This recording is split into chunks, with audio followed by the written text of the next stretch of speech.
এতিয়া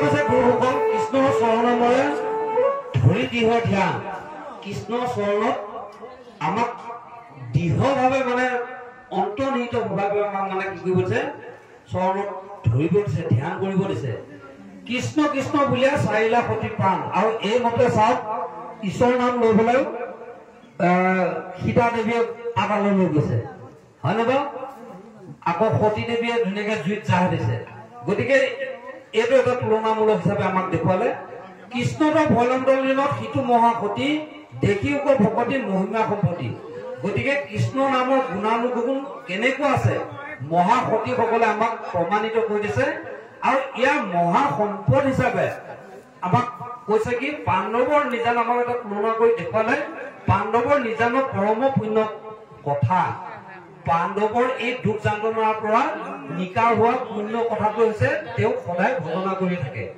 আকৌ একো মনে যিটো শুনা সৰ্বথা সদায় মানে তেওঁ লোকে পাণ্ডৱ কুলে তাৰমানে ঈশ্বৰৰ কথা শুনি আছিলে সমস্ত পাপকো তেতি খনে হৈ বুদ্ধি বাহিৰে ভকতি কৃষ্ণত হৈবে বৃদ্ধি গতিকে আমাৰ যিমানবিলাক সমস্ত পাপবিলাক আছে এই সমস্ত পাপবিলাক আমি হৰণ বা নাইকিয়া কৰিব পৰা হৈছে কথাটো অন্তৰখন শুদ্ধি হৈ ল'ব লাগিব কৰ্মবিলাক শুদ্ধ কৰি ল'ব লাগিব তেতিয়া কি কৈছে বাহিৰে ভকতি কৃষ্ণত হৈবে বুদ্ধি আৰু ভক্তিটো যেতিয়া বাঢ়ি যাব কৃষ্ণৰ চৰণ সেবিবৰ কাৰণে আপুনি লাহে লাহে আৰু চেষ্টা কৰি যাব হয়নে বাৰু ভক্ত হৈছে ভগৱান নহয় জানো ভকতক যিসকলে ঈশ্বৰমূৰ্তি দেখিছে সেইজনো ভগৱান হয়নে মই আগত এবাৰ কৈ গলো বাপুদেৱৰ বুদ্ধি সবাতো দেখয় জ্ঞানৰো বুজিয়া তত্ত্ব যিজন লোকে এই 4 মুঠি জীৱক এক ভাবিলে জানো সেইজনকহে আমি জ্ঞানী কৰো বুলি পেলাই কওঁ আপোনালোকে মন কৰিছে চাগে সাধুজনৰ খোজ কাটল বিলাকেই বেলেগ অহংকাৰীজনৰ খোজ কাটল বিলাকেই বেলেগ প্ৰকাশ কৰিব পৰা নাযায় বাৰু অমুকজন অহংকাৰ তমুকজন সাধু কথাটো হয় নে বাৰু সেই বস্তুটো আমি দৰ্শন পাওঁতে বাৰু তেওঁ গুণৰ পৰা আমি বুজি পাওঁ লতি লক্ষণতে বুজি পাওঁ মানে কথাটো গম পাইছেনে গতিকে আমি তেনেকুৱা সাধুক যদি কিবা কাৰণত আমি অপৰাধ লগাওঁ তেনেহ'লে সেই অপৰাধটো কৃষ্ণই মানে ৰক্ষা কৰিব নোৱাৰে কৃষ্ণই কৈছে মোক তুমি অপৰাধ কৰা মোক দুখ লগোৱা মই তোমাক ধুনীয়াকে ক্ষমা কৰিম কিন্তু তুমি যদি ভকতক যদি অপৰাধ কৰা ভকতক যদি দুখ লগোৱা তেনেহ'লে তাৰ মই ফল ভাগিদাৰী নহয় বুলি কৈছে এইটো কাৰণে নহয় বুলি কৈছে মানে ভকতৰ বিনে ভগৱন্ত 1 ছেকেণ্ডো ৰখি থাকিব নোৱাৰে লক্ষ্মী মাতকৈ মানে ভকতক শ্ৰেষ্ঠ কৰি দিছে লক্ষ্মী মাকটো বেয়া নাপায় তেওঁ হেৰিতে সৰুতে তেওঁ বহাই লৈ থাকে লক্ষ্মী মাক মানে কিন্তু তেনেকুৱা লক্ষ্মী মাকো এৰি থৈ আহি ভকতৰ লগত গুচি আহে গতিকে নামৰ মহিমা তেওঁৰ মহিমাবিলাক আমাক ইয়াত প্ৰকাশ কৰি দিছে ইয়াৰ পিছতো কি হয় আমি বাৰু আগবাঢ়ো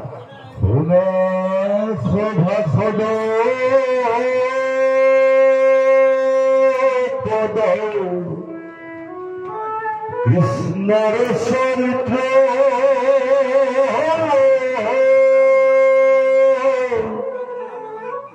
আতপৰে ধৰ্ম নাহিকে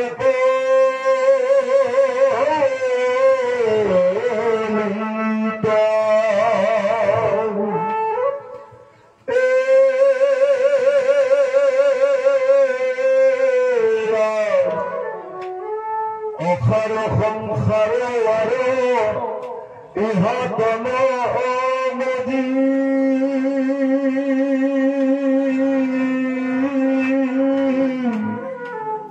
মহাসুখ হোৱা পায় মাধৱ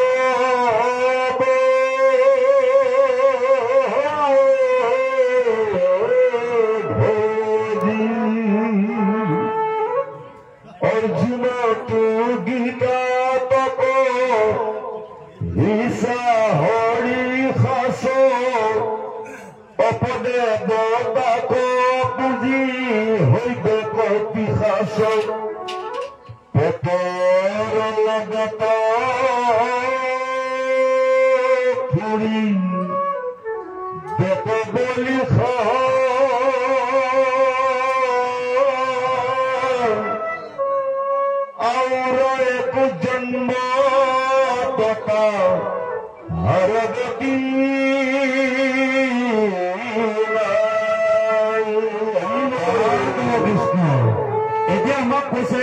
আৰু সেই সভাখন কৃষ্ণ পদৰ চৰিত্ৰ কথাবিলাক আন কৰ্মৰ এই কলি যুগত ধৰ্ম হিচাপে সেই নামকে তুমি লোৱা। অহা সংসাৰ আৰু ইহাতৰ নজনী মহাসুখে হৈ পাৰ মাধৱক ভজি। গতিকে এই অহা সংসাৰখন সুন্দৰভাৱে পৰিচালনা কৰি নিব লগা হলে বা মহাসুখত যদি আপুনি থাকিব পাৰে তেনেহলে আপুনি মাধৱক ভজিব লাগিব। মাধৱ মানেনো কি? মা মানে হৈছে পৃথিৱী, ধৱ মানে হৈছে গৰাকী, মা মানে মানে মাতৃসকলকো বুজাইছে দেই, আইসকল, হয় নে বাৰু? গতিকে এই পৃথিৱীখনৰ যিজনে ৰক্ষণাবেক্ষণা কৰিছে সেইজনে হৈছে মাধৱ। গতিকে এই মাধৱক যেতিয়া তুমি ভজনা কৰিবা তেনেহলে নিশ্চয় তুমি গতি পাবা বুলি পেলাই কৈছে। অৰ্জুনতো কিতাপত পঢ়িছা হৰি শাস্ত্ৰ, আৰু এই কথাখিনি গীতা শাস্ত্ৰত অৰ্জুনকো জ্ঞান তত্ত্ব মহিমা হিচাপে কৃষ্ণই সম্পূৰ্ণ ব্যাখ্যা কৰিছে। আপদে তাকৰ পুঁজি বেগৰ পিশাচ, আৰু এই আপদ বিপদ বিলাকৰ পৰা বচাইছে আৰু দৈত্য দানৱৰ পিশাচৰ কৰ্মৰ পৰা মোক জ্ঞানী লৈ মানে পৰিচালনা কৰি দেখুৱালে। পেটৰ লগত ফুৰি বেকৰ বলি খাই আৰু একো জন্মত তাহাৰ গতি নাই। এতিয়া গুৰুসকল বেয়া নাপাব, আমি পেটৰ বলিৰ কাৰণে পেটৰে কি কৰ্ম কৰিব লগা হৈছে। এই আহাৰ মুঠি খোৱাৰ কাৰণেই আমি হাই হাই খাই খাই, হয়নে বাৰু? হাই ধন ক'ত ধন পাম, হয়নে বাৰু? ক'ত কোন পাম, ক'ত মানে আচল বস্তুটো পাম, জাতিলাও বিলাহী কল মাছ, হয়নে বাৰু? এই বস্তুটো ভাই বিচাৰি ফুৰিবই লাগিব। হাই হাই কাই কাই কৰি দিছে। আমাক কিন্তু শাস্ত্ৰই ইয়াত এটা নিৰ্ণয় দিছে, কলি যুগত যিহেতু নামৰ বিনে গতি নাই, গতিকে আমি বহু কাম কৰাৰ ভিতৰতো আমি এবাৰ হলে আপুনি দিনটোৰ ভিতৰত নাম এবাৰ লওক, মাধৱৰ নাম এবাৰ লওক। তাৰমানে ঈশ্বৰৰ নাম কোনো চুতৰ নাই বুলি পেলাই কৈছে। ঈশ্বৰৰ মুখ্য নাম 108টা দিছে, গুৰুসকলে পাইছে। সেইমতে 108টাৰ ভিতৰত আপোনাৰ যিকোনো নাম এটা যদি উচ্চাৰণ আহে বা আপুনি লয়, সেই নামে আপুনি লৈ যাব পাৰিব। কথাটো গম পাইছেনে? সেইকাৰণে আমি ল'ৰা ছোৱালী বিলাকক নাৰায়ণ নাম দিব লাগে, কৃষ্ণৰ নাম দিব লাগে, মাধৱ নাম দিব লাগে, মানে বাৰু আপুনি যদি ল'ৰাটোৰ নাম লৈছে তেওঁ নামে লোৱা। কথাটো গম পাইছেনে? জানিবা অজানিতে তেওঁ লৈছে নামটো, গতিকে তেওঁ সেইবিলাক চিলেবাছ কৰি নাথাকে, মোৰ নাম শুদ্ধ চিটিয়াই লৈছে নে কি কৈছে। নামৰ মহিমা বস্তুটো হৈছে সেইটো। কথাটো গম পাইছেনে? কোনে কি ভাৱত লৈছে সেইটো নিজা নিজা কথা নহয়। ভাৱে ভক্তি বুলি কৈছে নে, আপুনি যিটো ভাৱত আপুনি ভক্তি সাধন কৰিছে সেইটো মতে গতি বা মুক্তি পাব। কথাটো গম পাইছেনে? যদি বেয়া কৰ্ম কৰিছে বেয়া গতি পাব, আৰু যদি ভাল কৰ্ম কৰিছে যদি আপুনি বৈকুণ্ঠ স্থান পাব বুলি ক'লে, হয় নে বাৰু? বৈকুণ্ঠ স্থান মানে কিনো, এনেকুৱা সাধু গুৰু বৈষ্ণৱসকলক সদায় চৰণ ধূলিকণ মাথাত ল'বৰ কাৰণে পাৰিব। সেইকাৰণে কৈছো আমি সকলোবিলাক পুণ্যবান যে শাস্ত্ৰই বেয়া বেয়া কৈছে, কিয় মানে আমি সঁচাই পুণ্যবান। আমি এইটো কাৰণে পুণ্যবান, আমি ঈশ্বৰৰ বাণী মুখে বাস কৰিব পাইছো। আপোনালোকে শুদ্ধ চিতে কৰ্ণই একান্ত চিতে শুনিবৰ কাৰণে সুবিধাটো পাইছে। বাকী বিলাকতো জীৱবিলাকৰ জ্ঞান বুদ্ধি চিত চেতন এইবিলাক একোৱেই নাই, তেওঁলোকে একো বুজিয়ে নাপায়। এতিয়া মন কৰিব, নামৰ বা তত্ত্ব হিচাপে আমাক ইয়াতো দেখুৱাইছে কাউৰী কুলি কোলা, কুলিও কোলা। কিন্তু কাউৰী মাতটো মানে অকণমান দগৰা দগৰি, কুলি মাতটো কি সুন্দৰ, হয়নে বাৰু? কুলিজনীও কোলা হ'ব পাৰে, কিন্তু কুলিৰ মাতত সৰু ল'ৰা পৰাকে বৃদ্ধ লৈ কোনো মানে মাতটোত বেয়া নাপায়। কি সুন্দৰকে কুকুৰ ৰাও দি থাকে, 12টা মাহত 13টা ৰাও দিয়ে, হয়নে বাৰু? গতিকে কুলিক কোনো বেয়া নাপায়। গতিকে তেনেকুৱা কুলি হ'ব লগা হলে তাৰমানে কি হ'ব লাগিব?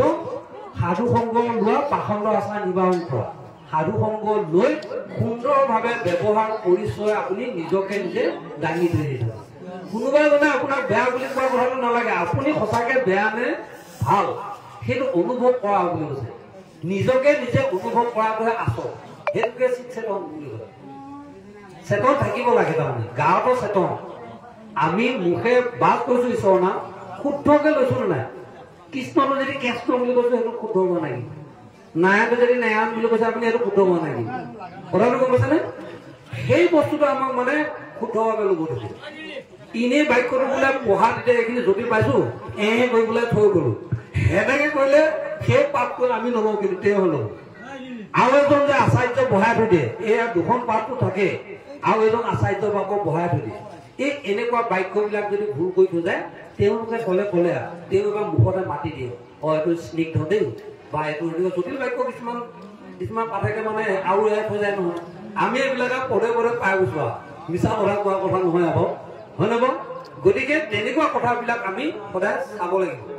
ভুল হোৱাটো স্বাভাৱিক কথা, নৰমাত্ৰেই ভুল হয়, কিন্তু শুদ্ধ হ'বৰ কাৰণে যত্ন কৰিব লাগিব। কথাটো গম পাইছানে? ভুলটো হয়, কিন্তু শুদ্ধ হ'বৰ কাৰণে যত্ন কৰিব লাগিব। কাৰণ ভাল বেয়া, সঁচা মিছা, হয়নে বাৰু, উচ্চ নিচ, এই সমস্তবিলাক তাৰমানে থাকে। কিবা এটা কৰিবতে কিবা এটা থাকে। পইচাটো চাবচোন, ইফালে ৰজাটো আছে যদি ইফালে ৰাজনীতি আছে। কথাটো গম পাইছানে? ইয়াৰ অৰ্থটো মানে হ'ল আমি ব্ৰহ্মাণ্ডখনত যুগত ৰূপত আহিছো।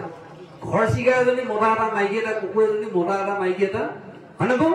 যুগৰ ৰূপত আমি মানে বাস কৰিছো, হয়নে বাৰু? আইসকলক আমি যে শ্ৰেষ্ঠত্ব প্ৰতিপন্ন কৰোঁ কিহৰ কাৰণে? আপোনালোকে আকৌ গৌৰৱিত নহ'ব দেই, আপোনালোক আমাতকৈ উন্নত, হয়নে বাৰু? গুৰুসকল আইসকলক আমি প্ৰাধান্য দিব লাগে, কাৰণ আইসকলৰ পৰা আমাৰ সৃষ্টি হৈছে, হয়নে বাৰু? বাপসকলৰ পৰাতো সৃষ্টি হোৱা নাই, আইসকলৰ পৰাহে সৃষ্টি হৈছে। গতিকে তেওঁলোকক আমি প্ৰাধান্য দিয়া হয়। আৰু সেইটো বুলি পেলাই আকৌ গিয়েকৰ ওপৰত ঘনীয়েক একেবাৰে হেৰি কৰি অহংকাৰী হৈ থাকিবৰ কাৰণে দিয়া নাই। অমুকটো কৰাই, তমুকটো কৰাই, নখ ভৰি চিকুটি থাকিব, অমুকটো আনি দিয়া, তমুকটো আনি দিয়া, অৰ্ডাৰবিলাক দি থকা, তেনেকুৱা কথাবিলাক নিজৰ কাৰণেহে বেয়া। সদায় স্বামী সেৱা শুশ্ৰূষা কৰাটোৱে পৰম কৰ্তব্য। এগৰাকী স্ত্ৰীয়ে নিজৰ স্বামী দেৱতাক সম্পূৰ্ণৰূপে নিয়ম নীতিৰ মাজেৰে যেতিয়া শুশ্ৰূষা কৰিব, তেনেহলে ঈশ্বৰৰ নাম নললেই হয় বুলি পেলাই শাস্ত্ৰত আছে। গতিকে তেনেকুৱা কৰ্মবিলাক এই নতুন প্ৰজন্ম বোৱাৰীসকলক শাহু শহুৰবিলাকে বুজাব লাগে। আৰু আপোনাৰ ব্যৱহাৰ আপোনাৰ পৰিচয়। আপুনি যদি বোৱাৰীজনী যদি কেইটা জেগা কৰি থাকে, আপোনাকো ভাল দৃষ্টি নকৰিব। প্ৰথম দিনাখন তলমু কৰি থাকিব, দ্বিতীয় দিনাখন তলমু কৰি থাকিব, তৃতীয় দিনাখনতো আশা নেই আপোনাৰ। কথাটো গম পাইছেনে? গতিকে চাই জুতি পাই আপোনাক বেছিকে কথা কোৱা হৈ যাব। গতিকে সেইখিনি পৰিত্ৰাণ পাব লগা হলে কি কৰিব লাগিব? প্ৰথমতে আপুনি টিপাটো ভালকে ধৰিব লাগিব। যেনেকে কৃষ্ণই মানে ঘোঁৰাৰ লেকামডাল নাকিডাল সুন্দৰভাৱে পৰিচালনা কৰিছে, য'ত নিব লাগে ত'তহে নিয়ে। আমাৰ সেই লেকামডাল ক'ত আছে? মন লেকামডাল। এই মন লেকামডালত আমি ভালকে যদি ধৰি ল'ব পাৰোঁ, তেনেহলে আমাৰ ইন্দ্ৰিয়বিলাক সুন্দৰভাৱে পৰিচালনা হ'ব। বেয়া কথা, বেয়া মাত এইবিলাক তেতিয়া নাহিব। যেতিয়া আপোনাৰ তমুগুণ বা ৰজুগুণ আহাৰ খাই যেতিয়া আপোনাক সেইখনে আপোনাক বিকৃত কৰিব, মদপাত অহংকাৰটোৰ লগতে আনাই দিয়ে। মদপাত অলপ চাবচোন, অকমান আগতে ভাল আছিল, 2 গিলাচ খোৱাৰ পিছতে বা বেলেগ চোন একদম তেজস্বী হৈ গ'ল, টেম্পাৰটো আহি গ'ল। তাৰমানে টৈনিক খোৱা নিচিনা কথাটো গম পাইছেনে? সেইটো এটা টৈনিক, ডেনকেয়াৰ টৈনিক। কথাটো গম পাইছেনে? সেই টৈনিকটো খাই লোৱাৰ পিছত তেওঁৰ ওপৰত কোনো নাই। তেওঁ মিনিষ্টাৰ এম এল একো কাণত ধৰিব জানো, বাপেক মাককো জানো ঘূৰিয়াই পেলাই দিব, এনেকুৱা কিছুমান ভাৱ হয়। তাৰমানে কি? এই অজ্ঞানতাবিলাক তেওঁ মানে জন্মাই পেলাই সেই বস্তুবিলাক। সেইকাৰণে অজ্ঞানত তুমি ৰান্ধস্য জ্ঞানান্দন চলা কৰা চক্ষু নিত্যম দিনত তস্মৈ শ্ৰী গুৰু নমঃ। এই অজ্ঞান আন্ধাৰৰ পৰা আমি দূৰ কৰিব পৰা ৰাস্তাটো হৈছে আমি গুৰু শৰণ ভজন হৈ ল'ব লাগিব। কথাটো কৈছেনে? গুৰু যেতিয়া আপোনাৰ শৰণ ভজন হ'ব, তেতিয়াহ'লে আপোনাক সুন্দৰভাৱে আপোনাক পথ প্ৰদৰ্শক হিচাপে দেখুৱাই লৈ যাব। বা এনেকুৱা ধৰণে যাব লাগে, ঈশ্বৰৰ মূৰ্তি হ'ব লাগে, এনেকুৱা ভক্তি সাধন কৰিব লাগে, তেতিয়া এনেকুৱা গতি পায়। এই কথাখিনি আমাক গুৰুৱে স্পষ্টকৈ আমাক দিব। গুৰুতকৈ আমাৰ শিষ্যৰ বেছিহে জ্ঞান হয়। ইয়াৰ অৰ্থটো হ'ল মানে কি? আতি যেতিয়া জ্ঞান মহিমাবিলাক যেতিয়া আনি ল'ব, তেতিয়াহে গুৰুতকৈ শিষ্যৰ জ্ঞান হৈ যায়। কথাটো গম পাইছেনে? আৰু তেনেকুৱা শিষ্যৰ মানে মই জানো বুলি পেলাই কেতিয়াও উস্তাদি কৰি নুঠে। আৰু এই মহান ভাগৱতৰ কথা আপোনালোকে মন কৰিব, যিজনে নেকি মই জানো মোৰ পৰা কোনো নাজানে, মই সুন্দৰ মানে সুললিত কণ্ঠ পঢ়িব পাৰো, মোক পৰা ভালকে কোনো পঢ়িব নোৱাৰে, এনেকুৱা তাৰমানে গৌৰৱবিলাক আনিব নাপায়। তাৰে ভিতৰত আপোনালোকক আঙুলিয়াই দিছো, ৰূপৰ গৌৰৱ কৰিব নাপায়, কথাটো গম পাইছে? বলৰ গৌৰৱ কৰিব নাপায়, ধন গৌৰৱ কৰিব নাপায়, কথাটো গম পাইছেনে? গতিকে এনেকুৱাবিলাক আমি ত্যাগ কৰিব লাগে। কেনেকে? ৰূপৰ যদি এজনী ছোৱালীয়ে মোৰ ৰূপটো বৰ ধুনীয়া দেখে, এনেকে বুলি পেলাই যদি অহংকাৰ